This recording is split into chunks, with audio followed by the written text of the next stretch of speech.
TV9 Bharatvarsh सत्ता सम्मेलन का अगला सेशन बहुत दिलचस्प होने वाला है। कुछ दिनों में ही 2024 के लोकसभा चुनाव की तारीखों का ऐलान हो जाएगा। इस वक्त देश के हर गली, हर मोहल्ले, घर चौराबारे की हर बैठक में एक ही चर्चा है, 2024 के चुनाव में क्या होने वाला है, किसकी सत्ता आने वाली है। तो क्यों ना उस चर्चा को आज इस मंच से भी किया जाए, वो भी देश के दो ऐसे वक्ताओं के साथ जिन्हें पूरा देश सुनना चाहेगा। इस सेशन के लिए मैं मंच पर बुलाना चाहूंगा कांग्रेस के सांसद प्रमोद तिवारी जी और बीजेपी नेता गौरव भाटिया जी को, जिनसे बातचीत करने वाले हैं मेरे सहयोगी राहुल सिन्हा। राहुल प्लीज जोरदार तालियों के साथ करें स्वागत। तालियों में जोश दिखना चाहिए, क्योंकि ये जोश अभी आपको इनकी बातों में दिखेगा और फिर आप खुद को रोक नहीं पाएंगे।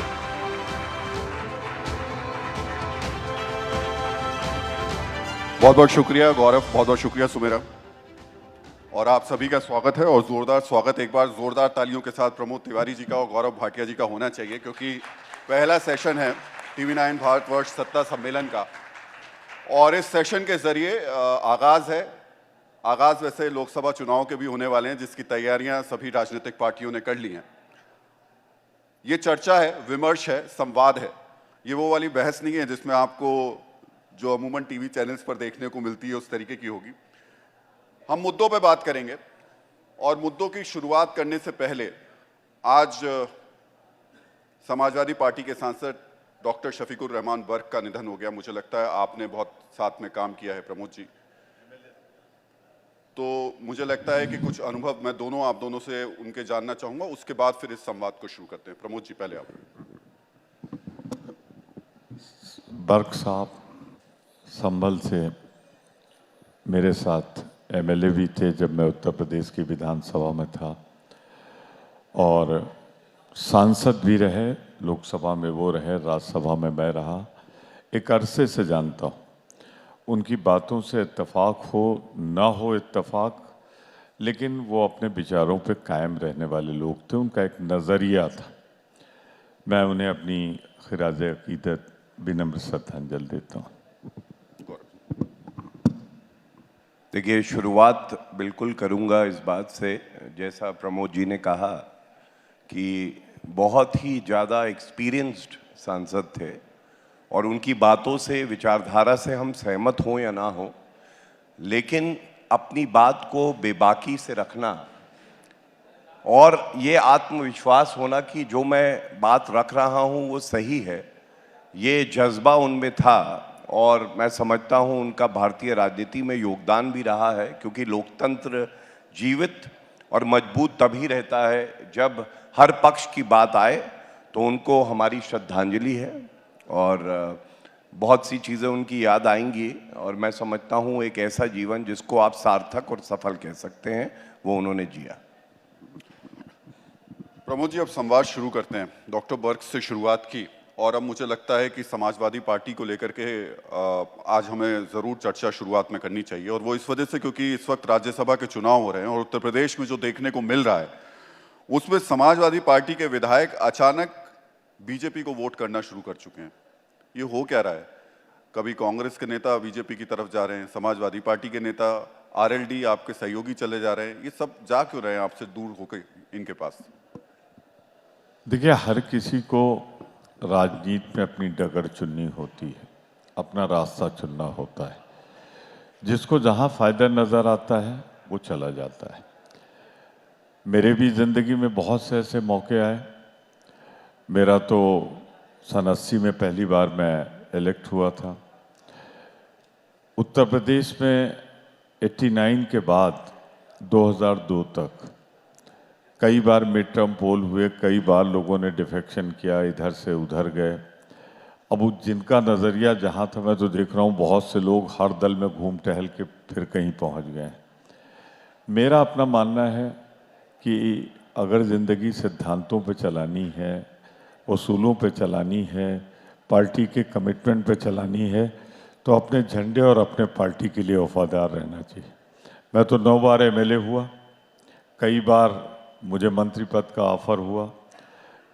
एमपी बनने के बाद दूसरी बार, ये मेरा 11वां टर्म है, मुझे बहुत से मौके मिले, पर मैं इत्तेफाक नहीं करता उन लोगों से। तो जो जहाँ जाए जिस वजह से जाए ये उसका अपना नज़रिया है। जो जा रहे हैं उनको शुभकामनाएं, जो नहीं जा रहे हैं उनको भी बधाई।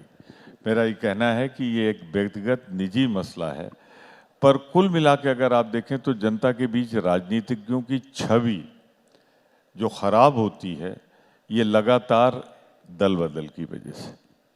गौरव, ऐसा क्या हो रहा है? आपकी पार्टी में कोई मैग्नेट चुंबक लग गई है? सब जगह से खिंच खिंच के चले आ रहे हैं। देखिए, मैग्नेट तो बिल्कुल है। मैग्नेट का नाम है श्री नरेंद्र मोदी जी। सब खिंचे चले आते हैं। और मैं बहुत सम्मान के साथ एक बात ज़रूर कहूँगा, प्रमोद जी ने अभी कहा कि पार्टी से वफादार होना चाहिए। मैं समझता हूँ सबसे पहले भारत अपने देश से वफादार होना चाहिए, और अगर कोई पार्टी देशभक्ति के मार्ग से हटने लगे,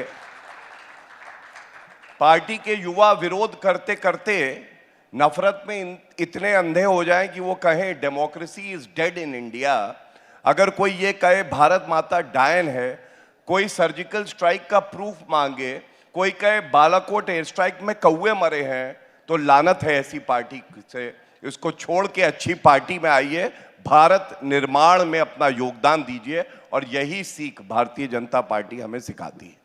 गौरव, लेकिन लोग कहते हैं कि आपकी जो, खासतौर से विपक्ष कहता है कि जो ईडी वाली मैग्नेट है वो ज्यादा स्ट्रांग है।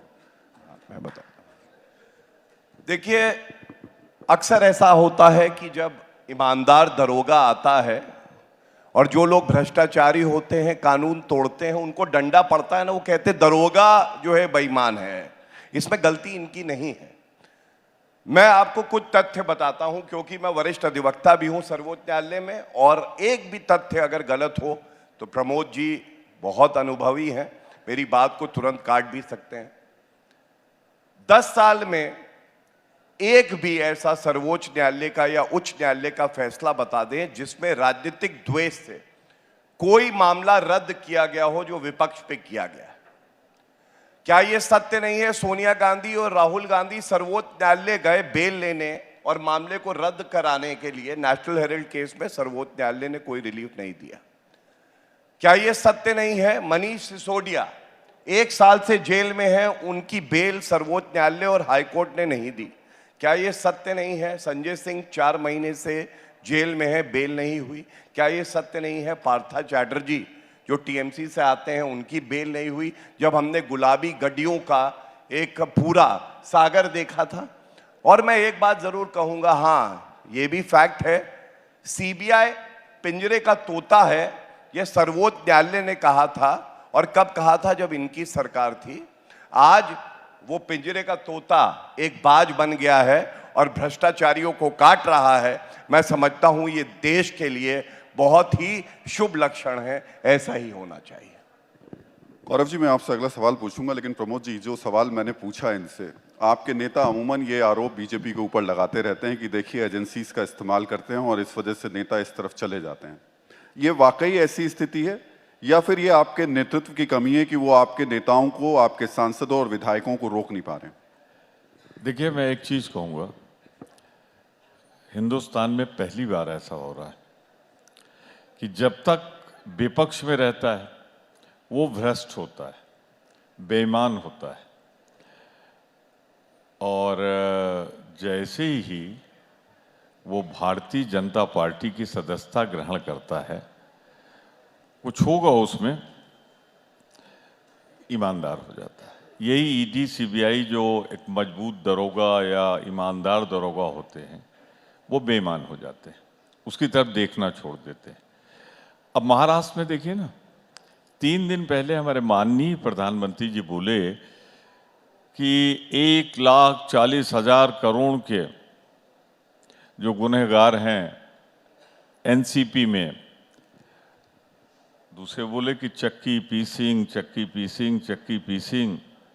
और आज जब वो भाजपा के साथ सरकार में शामिल हो गए हैं तो उनको वो विभाग दिए गए हैं जिसे कहते हैं फाइनेंस।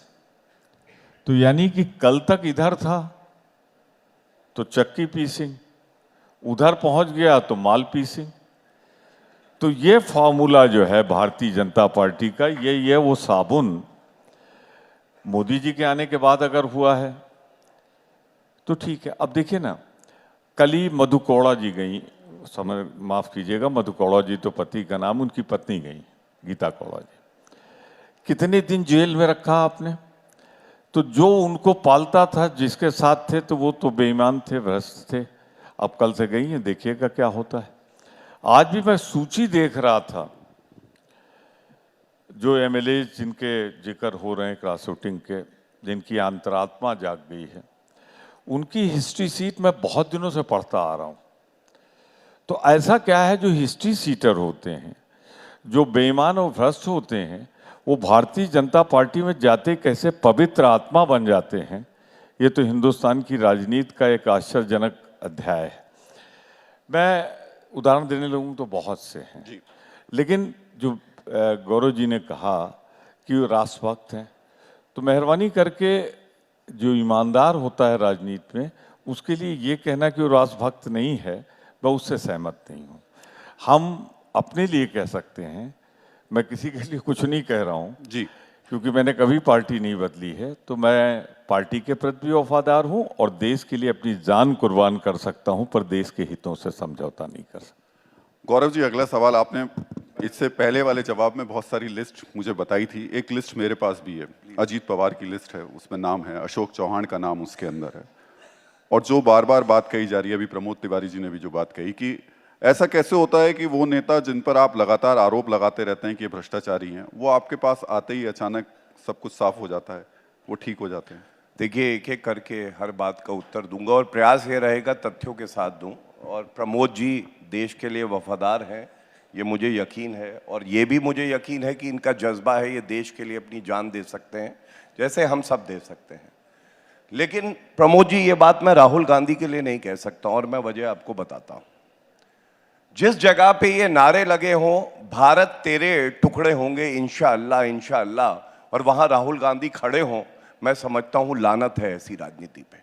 और इसलिए बिना संकोच के मैं ये कहूंगा कि प्रमोद तिवारी जी से राहुल गांधी को सीख लेनी चाहिए कि कहां पे एक राजनेता को होना चाहिए और कहां नहीं होना चाहिए।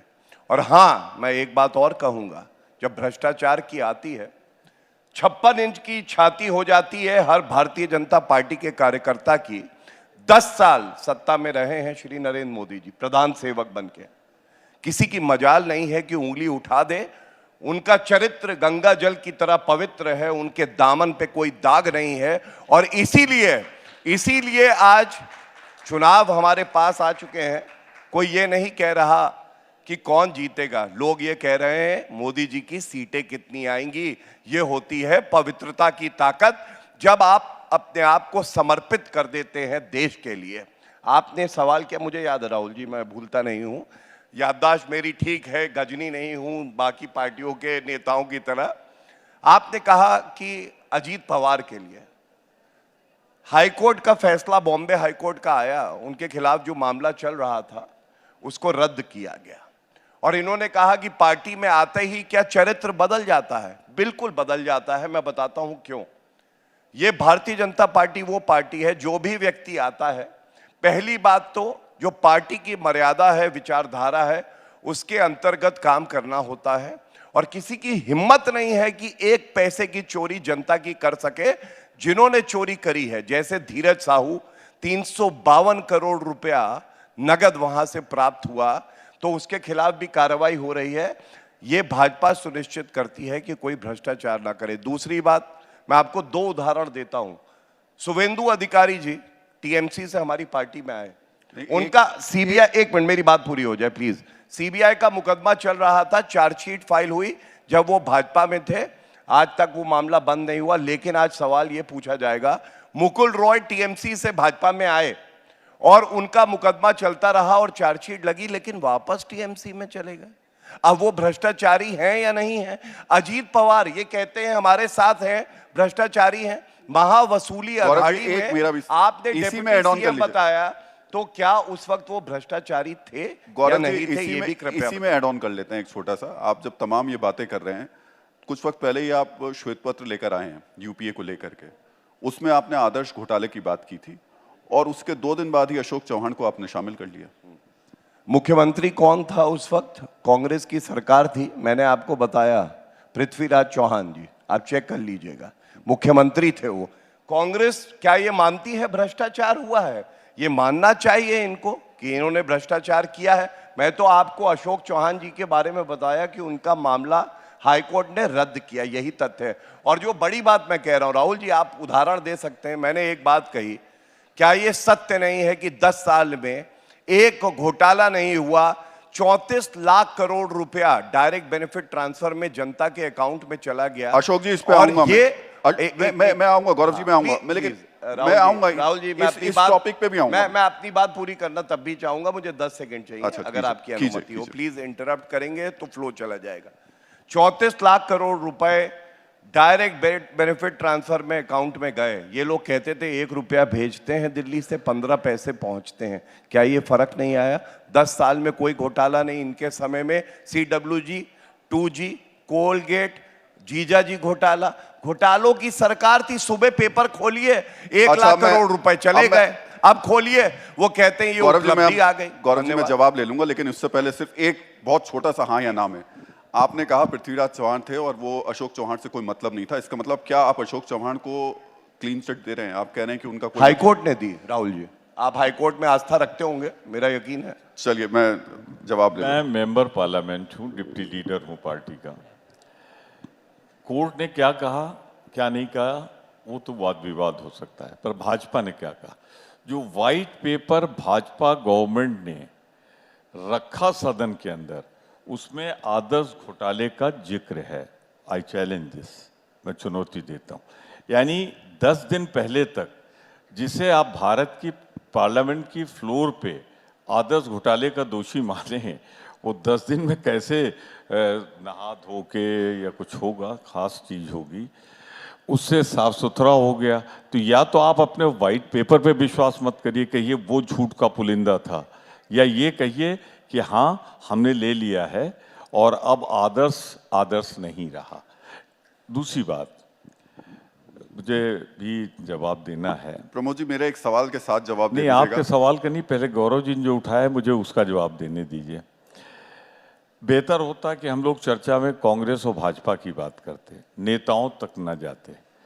भारतीय राष्ट्रीय कांग्रेस के अध्यक्ष हैं और हमारे नेता हैं राहुल गांधी जी, उन पर कुछ इल्जामात लगाए गए।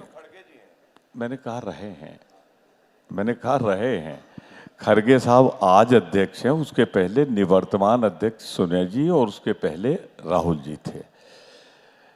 मैं एक बात आपसे बहुत विनम्रता से कहना चाहता हूं, हमें अपने नेता पर ये इल्ज़ाम से मैं दृढ़ता से इनकार करता हूं। अब भीड़ में कहीं नारे लगे हों, कोर्ट में है, लगे कि नहीं लगे वहाँ तय होगा, पर क्या मुफ्ती परिवार के लिए आतंकवादी और आतंकवादी की बेटी नहीं कहा जाता था? मैं नहीं कहता था, न कल कहता था, न आज कहता हूँ, पर मोदी जी कहते थे चुनाव में, और चुनाव के बाद वही महबूबा मुफ्ती को मुख्यमंत्री बनाकर आप उनकी सरकार में शामिल हो जाते हैं। तो आपकी सुविधा के लिए कभी कोई आतंकवादी बन जाता है, कभी नहीं बनता। जहाँ तक राहुल जी की बात है, हमें भाजपा जैसी पार्टी से सर्टिफिकेट नहीं चाहिए उस परिवार के लिए, जिस परिवार के पंडित जवाहरलाल नेहरू 14 साल जेल में रहे हों, जिस परिवार की इंदिरा गांधी ने सीने पे गोलियां खाई हों, जिस परिवार के राजीव गांधी ने देश के लिए अपने टुकड़े किए हों, जिस राहुल गांधी ने एक पदयात्रा कन्याकुमारी से कश्मीर तक की हो, तो उसे आप सर्टिफिकेट ना दीजिए। फिर मैं पूछ बैठूंगा कि राफेल का क्या हुआ, तो हम लोग क्यों जाएं उतनी दूर तक? हम राफेल विमान को अच्छा मानते हैं, उसका सौदा हमने किया था, लेकिन 600 के विमान को 1600 करोड़ में खरीदना बेईमानी के लिए इससे बड़ा कोई सबूत नहीं हो सकता है। ठीक है, आज वो कहीं साबित नहीं हो पाया प्रमोद जी। देखिए, आप साबित करिए न करिए, साबित न करिए, ये सच्चाई। कांग्रेस भी साबित कहाँ कर पाई, और मुझे लगता है 2019 में आपने इतना बड़ा मुद्दा बनाया, उसका कुछ हुआ नहीं। लेकिन देखिए, मुद्दा बनने नहीं, लेट मी कंप्लीट, ऐसे नहीं हो सकता। या तो एक घड़ी रख लीजिए, जितना गौरव भाई को टाइम दीजिए उतना मुझे दीजिए। बिल्कुल कंप्लीट कीजिए। तो मैं बहुत साफ कहना चाहता हूँ, आपके साथ एक समस्या हो गई है, आपके साथ नहीं, भाजपा के साथ, कि वो भ्रष्टाचार की उसने परिभाषा बदल दी है। अगर भाजपा करे तो वो शिष्टाचार, और कोई दूसरा करे ना करे वो भ्रष्टाचार। तो जितना ज़्यादा जितना ज़्यादा भ्रष्टाचार भारतीय जनता पार्टी की सरकार में आज हो रहा है, आप चले जाओ कचहरी में, आप चले जाओ थानों पे, आप चले जाओ नीचे, हर चीज़ में भ्रष्टाचार पहले से कई गुना बढ़ा है। मैं तो कहता हूँ कि जो आवास का जिक्र करते हैं, शौचालय का जिक्र करते हैं, ये सब भ्रष्टाचार में डूब गए हैं। राजीव जी को प्रमोद जी, लेकिन प्रमोद जी, अब मेरा सवाल इसी से जुड़ा हुआ है। खत्म करने के पहले मुझे ना राजीव जी ने आपने कहा 1 रुपया जाता था 6 पे, उन्होंने इस्टेब्लिशमेंट की बात की थी कि इस्टेब्लिशमेंट पे इतना खर्च हो जाता है, उन्होंने भ्रष्टाचार की बात नहीं की। लेकिन भाजपा की आदत है घुमा फिरा कर झूठ को सच करना, तो बोलते हैं तो मेरे लिए जरूरी है कि मैं अपने नेता के बारे में स्पष्टीकरण। प्रमोद जी, आपने जितनी सब बातें कही उसमें मैं सिर्फ 2 सवाल बड़े जल्दी से हाँ या ना मैं आपसे पूछूंगा। पहली बात, आप कहते हैं कि जो बीजेपी के पास जाता है वॉशिंग मशीन में धुल जाता है, साफ हो जाता है। क्या आप मानते हैं कि आदर्श घोटाला हुआ था और आपकी सरकार में हुआ था? देखिए, आदर्श घोटाला हुआ था या नहीं हुआ था, इसका फैसला न्यायालय करेगा, अदालत करेगी। मैं तो एक चीज जानता हूं कि आदर्श घोटाले का जिक्र अब प्लीज, तो फिर वो दागदार कैसे हुए? Let me finish. देखिए, बीच में लेट मी फिनिश। आपने अभी 10 दिन पहले पार्लियामेंट 11 को खत्म हुई है, वहां जो आपने व्हाइट पेपर दिया था, आपने तो उसको घोटालेबाज माना था। आप मान रहे नहीं मान रहे, ये बताइए। देखिए, मैं तो कह रहा हूं कि जो न्यायालय से फाइनल आएगा हम उस वर्डिक्ट को मानेंगे, लेकिन आपने तो माना ना 15 दिन पहले। इससे कैसे आप इनकार कर देते हैं? व्हाइट पेपर को उठा के देख लीजिए, व्हाइट पेपर में उनको घोटालेबाज माना है कि नहीं? मैं जवाब ले लेता हूँ। देखिए, पहले इनकी बात का उत्तर दे दूं और आपसे इतनी गुजारिश है बीच में प्रश्न मत पूछेगा, क्योंकि कुछ बिंदु मैं भी रखना चाहता हूं, बड़ा अहम है। उसके बाद अगले सेगमेंट में सवाल भी पूछिए। मैं देखिए पूरा वक्त दे रहा हूं, थोड़ा वक्त तो मुझे भी दीजिए बोलने के लिए। जरूर राहुल जी, आपका हक है। मैं ये नहीं कहूंगा आपके मालिक का नाम क्या है, आपकी जाति क्या है, मैं नहीं कहूंगा, ठीक है। चलिए, सबसे पहले इन्होंने देखिए राफेल की बात करी। ये आस्था का विषय होता है। सर्वोच्च न्यायालय में आपकी आस्था है या नहीं है? सर्वोच्च न्यायालय का जजमेंट आया, उसमें कहा गया कि राफेल लाना भारत के हित में था और जो फैसला नरेंद्र मोदी जी की सरकार ने लिया वो सही था। बल्कि पूछा ये जाना चाहिए 9 साल तक आप राफेल नहीं ला पाए। और जब AK एंटनी जी से पूछा गया, जो उस वक्त रक्षा मंत्री थे, तो उन्होंने कहा हमारे पास पैसे नहीं हैं, क्योंकि कमीशन खोरी करनी थी। दूसरी बात जो है, मैं भारत तोड़ो अन्याय यात्रा की इन्होंने कही, तो मैं इतना जरूर कहूंगा कि जब राहुल गांधी पहुंचे बिहार तो हमने देखा वहां क्या हुआ, सत्ता पलट गई। सूत्रधार थे इंडिया अलायंस के, वो भारतीय जनता पार्टी और एनडीए में है, एनडीए में आ गए। इसके साथ जब वो आगे बढ़ी झारखंड में, तो हेमंत सोरेन जी गिरफ्तार हो गए। जब पश्चिम बंगाल पहुंची तो ममता बनर्जी ने कहा मैं अकेले चुनाव लड़ूंगी। मैं तो ये कहूंगा राहुल गांधी से कहिएगा प्रमोद जी, एक बार हर प्रदेश से जो है घुमाए, क्योंकि एक लाइन कही जाती है, नेहरू जी कह गए इंदिरा से ऐसा पोता आएगा, नेहरू जी कह गए इंदिरा से ऐसा पोता आएगा, कैंपेनिंग करेगा कांग्रेस की, भाजपा को जितवाएगा। तो इसलिए अच्छा रहेगा एक चक्कर मार ले। अब मैं एक गंभीर बात पे आता हूं, क्योंकि प्रमोद जी भी उत्तर प्रदेश से हैं और मैं भी उत्तर प्रदेश से हूं। देखिए, आप नफरत करते हैं मोदी जी से, चौकीदार चोर है, एक इलेक्टेड प्राइम मिनिस्टर को कह देना, यह आपका चरित्र दिखाता है। जनता कितना प्यार करती है, उनका कितना मान करती है, यह इस बात से दिखाई देता है। 22 साल संवैधानिक पद पे लगातार रहे हैं, जैसा मैंने कहा, एक दामन पे दाग नहीं है। और लोग कह रहे हैं कि 370 प्लस बीजेपी की आएंगी। उत्तर प्रदेश में मैं डंके की चोट पे आपके इस कॉन्क्लेव में कह के जा रहा हूं, 80 में 80 सीटें आएंगी। और कांग्रेस आज भी देखिए घमंड, लोकसभा की सीटें कितनी हैं कांग्रेस की? 1 उत्तर प्रदेश में 1, और वो रायबरेली की थी। सोनिया गांधी जी राज्यसभा जो है राजस्थान से अब सांसद बन गई और छोड़ दिया। अमेठी से राहुल गांधी लड़ नहीं रहे। क्या संकेत है ये? विधायक कितने हैं? 403 में गौरव जी, 2। आपका जवाब ले लूं मैं, इसी पे आपका जवाब ले लेता हूं। मैं बात तो पूरी कर ले। अब मेरे पास वक्त थोड़ा कम है, मैं जवाब ले लेता हूं। प्रमोद जी देखिए, एक लाइन बस बोल के और मैं प्रमोद जी को दे दूंगा। प्रमोद जी इतने सम्मानित हैं, और ये कहना गलत नहीं होगा, जैसे महाभारत में द्रोणाचार्य थे वैसे द्रोणाचार्य हैं। लेकिन जीत अर्जुन की हुई थी, द्रोणाचार्य की नहीं, क्योंकि नीतियां ठीक थी। इसलिए प्रमोद जी को सह सम्मान प्रमोद कहूंगा अपनी बात को। जी, मेरा सवाल सिर्फ ये है कि इनके पास मोदी की गारंटी है और ये 400 पार का दावा कर रहे हैं, आपके पास ऐसा क्या है और कुछ दावा है आपका भी? देखिए, पहली बात तो कितनी भाजपा 100% झूठे तथ्य दे जाती है। अब पंडित जवाहरलाल नेहरू जब तक जिंदा थे तब तक राहुल गांधी पैदा नहीं हुए थे, पर कहावत कह गए। तो इसी तरीके से इनसे 0% से लेके 100% तक जब मोदी जी बोले तो छान के निकालना बड़ा मुश्किल हो जाता है इसमें सच कौन। रही गारंटी की बात, तो गारंटी तो 15 लाख की भी थी भैया, मोदी जी तो थे, कोई दूसरा था। गारंटी तो 2 करोड़ रोजगार की भी थी, गारंटी तो 30 रुपए पेट्रोल की भी थी, गारंटी तो अगर मैं कह दूं तो अच्छे दिन की भी थी। कोई तो नहीं आया। तो जिस आदमी की गारंटी खुद ही जब्त हो चुकी हो वो दूसरी गारंटी दे तो उस पर विश्वास कौन करेगा। मैंने तो 4-5 बातें कही थी, कहा था महंगाई घटेगी। एक और बड़ा उस समय पॉपुलर हुआ था कि लगता है मनमोहन सिंह जी प्रधानमंत्री थे कि डॉलर के मुकाबले रुपया मनमोहन सिंह जी की उम्र प्रधानमंत्री जी की भी उम्र पार कर जाएगा।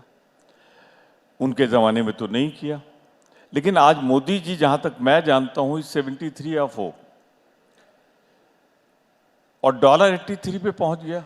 और उस समय ही मोदी जी ने कहा था जैसे जैसे रुपए का भाव गिरता है देश की प्रतिष्ठा गिरती है। तो अगर मोदी जी पे ही विश्वास कर लूं मैं, जो विश्वास करने लायक नहीं है मैं मानता हूं, फिर भी कर लूं तो इसके मतलब देश की प्रतिष्ठा मोदी जी के कार्यकाल में गिरी। तो मैंने 5-6 गारंटियां गिना दी जो हमारे सामने है। ये भी नहीं कहा जा सकता पेट्रोल का दाम बढ़ा क्योंकि इंटरनेशनल मार्केट में कम हुआ। 30 लाख करोड़ से ज्यादा कंपनी। दे दीजिए, मैंने जो पूछा क्या था आपसे, क्या आप पूछा इतने था, वरिष्ठ क्या नेता हैं। पूछा था? ये तो 400 का दावा कर रहे हैं, आपका कोई आंकलन दावा है कि कितने आपका गठबंधन पूरा लेकर आएगा सीट्स? इंडिया गठबंधन उतने लोगों को लेके आएगा जिससे हम सरकार बना सकें। और ज्योति अब बोलना है तो मैं कह दूं 540 हमारी आएगी। अब इनको तो 400 बोलना है, अभी 400 का फिगर कहां से निकाल के लाए हैं ये बताएं। कर्नाटक में कम होंगे, मध्य प्रदेश में कम होंगे, छत्तीसगढ़ में कम होंगे, हर जगह राजस्थान में कम होंगे। ये कैसे 400 पहुंचेंगे ये तो यही बताएं। अब ये तो ये भी कह देते हैं कि नेता विरोधी दल ने भी 400 का। नेता विरोधी दल के बगल में उपनेता मैं हूं, बैठा था, उन्होंने कहा 400 तो छोड़िए 100 नहीं आएगा। और मोदी जी रोज भाषण में बोलते हैं कि नेता विरोधी दल भूल गए। तो मैं जवाब ले लेता हूँ। गौरव जी, सवाल मेरा थोड़ा सा ऐड ऑन करके फिर जवाब दीजिएगा।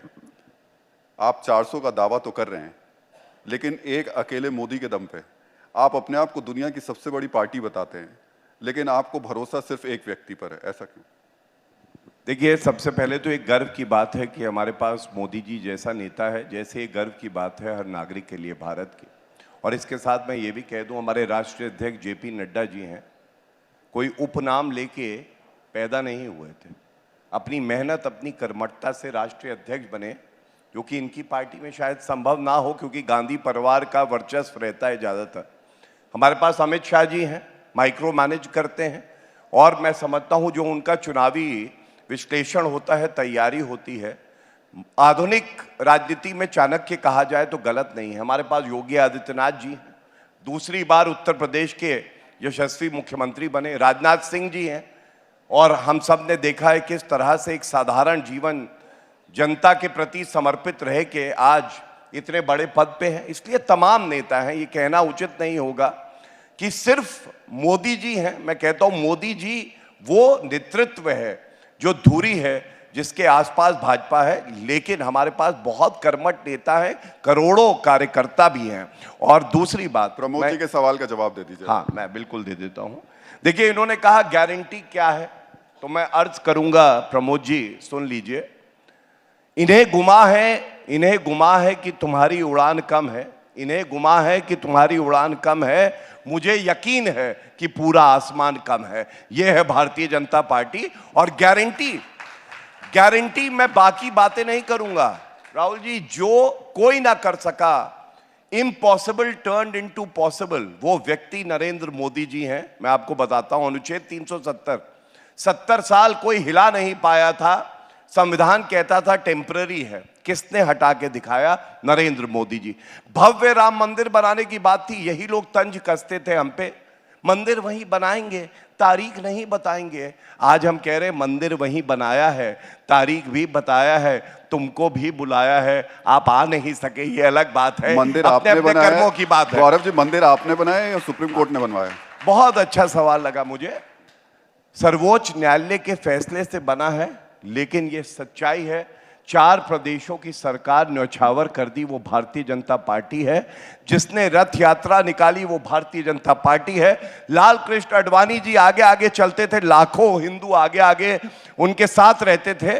और सबसे बड़ी बात है, सर्वोच्च न्यायालय में जब तक भाजपा की सरकार उत्तर प्रदेश में नहीं आई, ट्रांसलेशन होना था 40,000 पेज का, हो नहीं रहा था। योगी आदित्यनाथ जी आए, हियरिंग के लिए जरूरी था, कुछ माह में करके दिया, इसलिए सुनवाई हुई और फैसला आया। ये ताकत होती है जब आप जानते हैं कि हिंदू हमारी संस्कृति है, हमारी पहचान है, भारत की पहचान है, और इसमें कोई गलत बात नहीं है। हमें इस पे गौरव जी, मैं अब जवाब ले लेता हूं। प्रमोद जी, मेरे सवाल के साथ इसको जवाब जरूर दीजिएगा।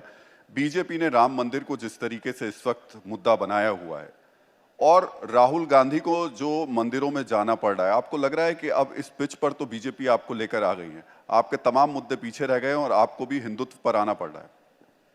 आपसे एक बात पर सहमत हूं कि मंदिर, और मैं उसे विद एविडेंस दे दूंगा, सुप्रीम कोर्ट ने मजबूर करके भाजपा से बनवाया, वरना आप इनका घोषणा पत्र 1991 का पढ़ लें, 93 का पढ़ लें, उसके बाद गोल कर दिया है। उसमें था जब हमारी सरकार बन जाएगी तो हम मंदिर बनाएंगे। सरकार बनी, पहली सरकार खुद की उत्तर प्रदेश में 91 में। मैं उस समय विरोधी दल में कांग्रेस पार्टी का नेता था।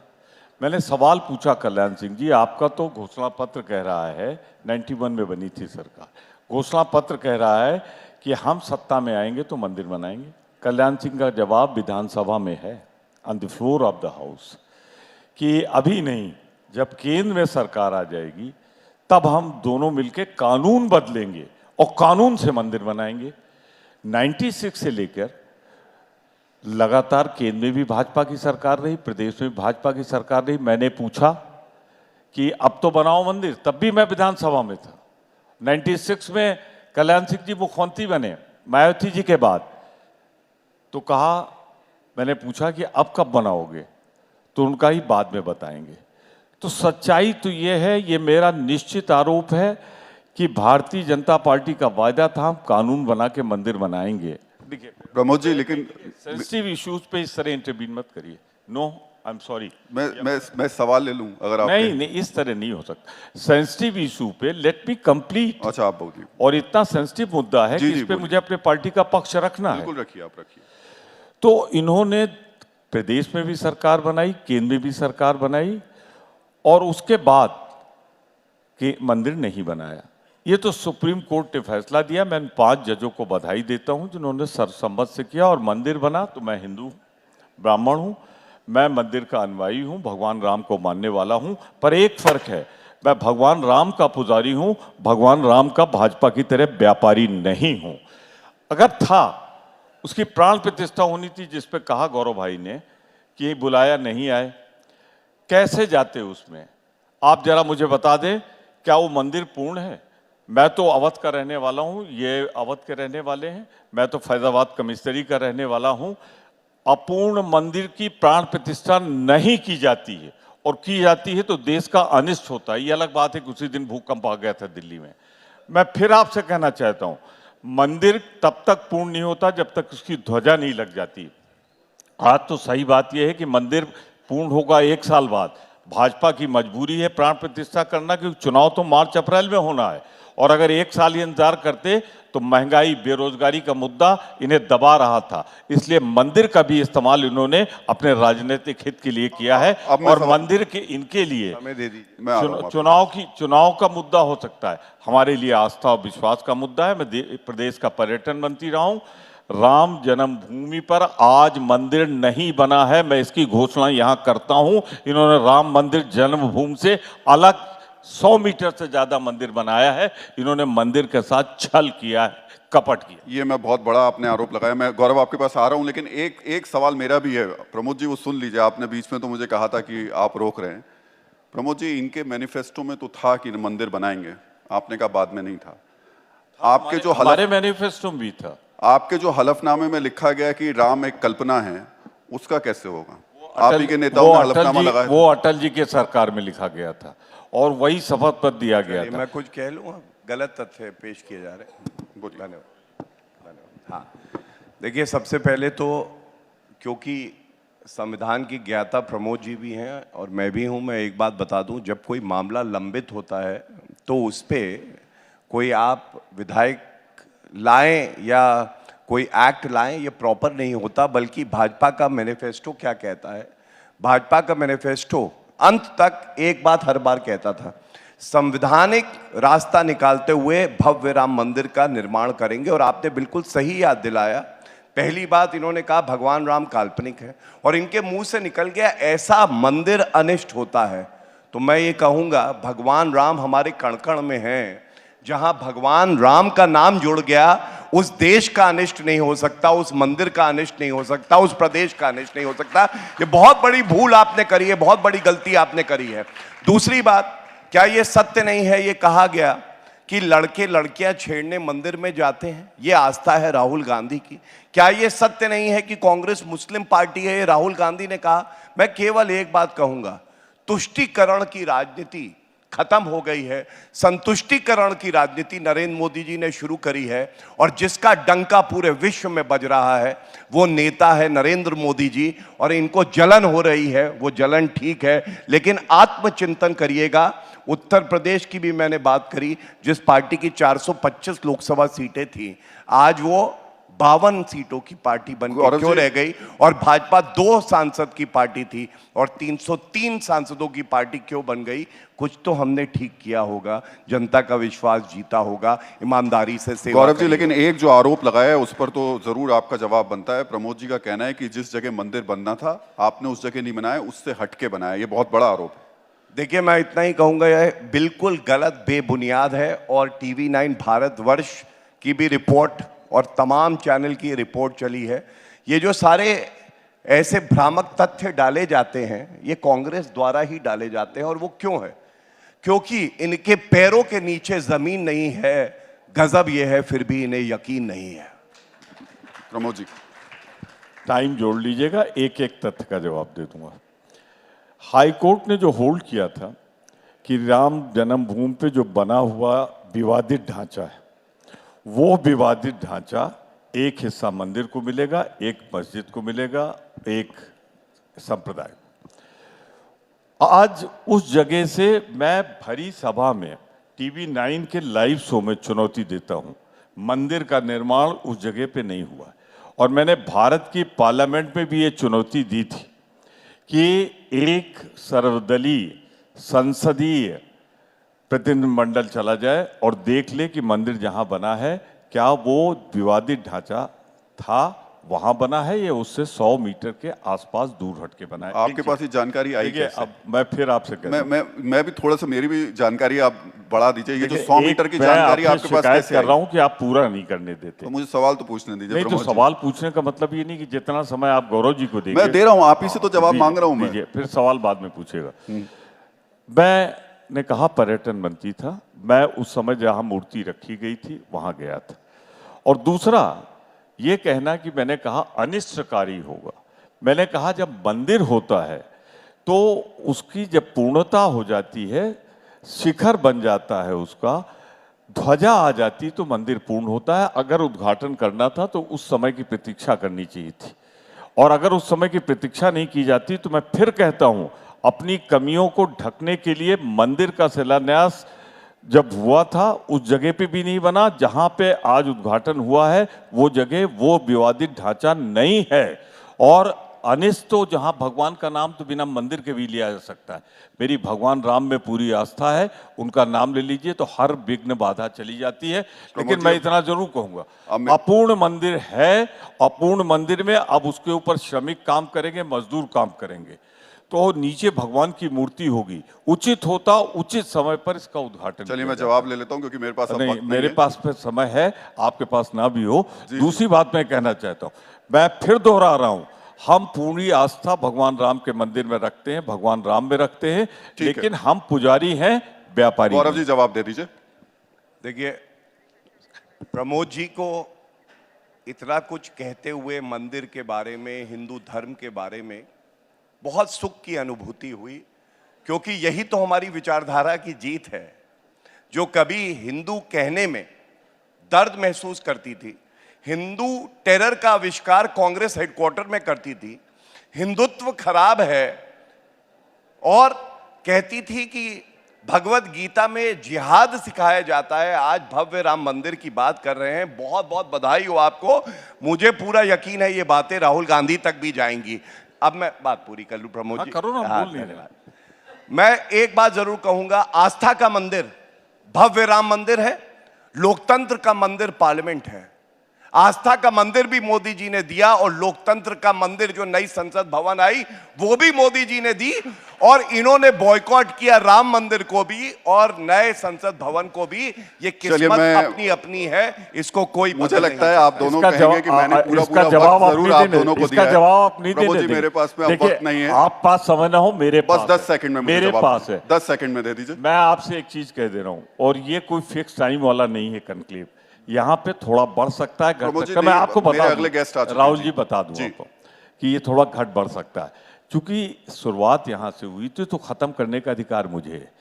मुझे हिंदू हूँ, पूजा पाठ करता हूँ, मेरे चेहरे पे गौर से देख लीजिए, मंगल है, मंदिर से आया हूँ, टीका लगा हुआ है, इधर टीका नहीं है। चलिए, लेकिन अब प्रमोद जी आगे इससे आइए, साबित इससे दूसरी साबित बात नहीं पे- होता दूसरी- कि कौन दूसरी- हिंदुत्व है। दूसरी बात पे आइए।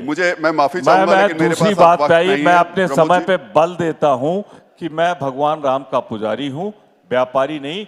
भाजपा पे आरोप लगाता हूं कि महंगाई, भ्रष्टाचार, चलिए और ये मुद्दे बेरोजगारी देखने जैसे वाले होंगे। मुद्दे बहुत के बहुत लिए शुक्रिया मंदिर आप दोनों का, उपयोग गौरव हो जी, रहा प्रमोद जी, है। बहुत बहुत शुक्रिया।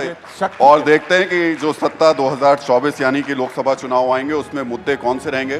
बहुत बहुत धन्यवाद आपका। बहुत बहुत शुक्रिया आपका राहुल जी, बहुत बहुत शुक्रिया प्रमोद जी और गौरव जी। एक बार जोरदार तालियां हो जाए हमारे मेहमानों के लिए।